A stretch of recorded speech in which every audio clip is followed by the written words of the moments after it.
Hello there, sword friends. I'm going to tell you a little bit about the Shinsakuto Katana made by Nankai Tato Masataka. I'm not sure if I'm pronouncing the name correctly, but I've been told that's the translation of the Mei, and my broken Japanese hopefully conveys the point. What I can tell you about this sword is that it would make a great project for somebody that has the capability or time to mount the blade up. It's a long blade at 30.5 inches of Nagesa, and it's also a heavy blade at 2 pounds 4 ounces unmounted.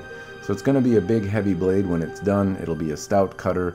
It also has a nice tachi style shape, lots of koshi sori and a really nice curvature to it.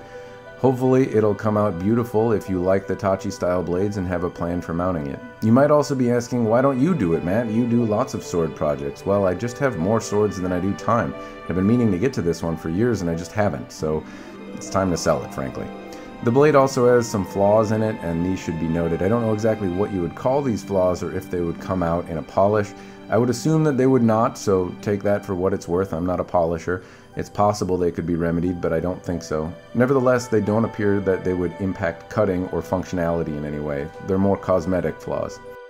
The other thing I can tell you about the history is I got this in a trade some time ago. It was a blade that was mounted up by Aaron Justice some time ago. I don't know exactly why it got taken out of its mounts, if somebody used the furniture for something else, but nevertheless I have the blade by itself, and I'm selling it as it is in the polish that you see here. It comes with a saya, or at least a blank of a saya, though I wouldn't really count it as a saya, more as a shipping container. You'll see that a little bit later in the video. It's tough to show you the flaws in these videos. Photographing a sword is like photographing a mirror, and to show the hamon and the detail inside of it is notoriously difficult, but hopefully you're able to see some of the flaws and also some of what the blade has to offer in my shoddy, dodgy camera work. The blade does have a lot to see. It's got a very subtle hata, but the hamon has a lot of character.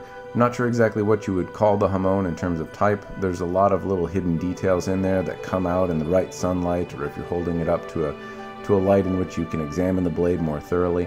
There's really a lot to see here. It's a very nice sword in terms of what it has to study.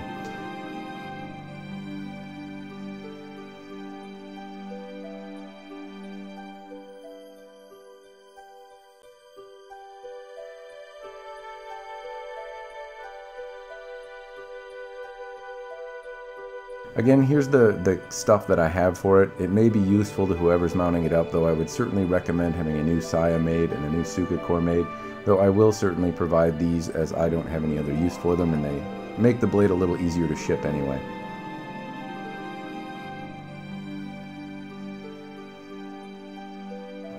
That's all I have for you about this blade. If you have any questions, feel free and contact me.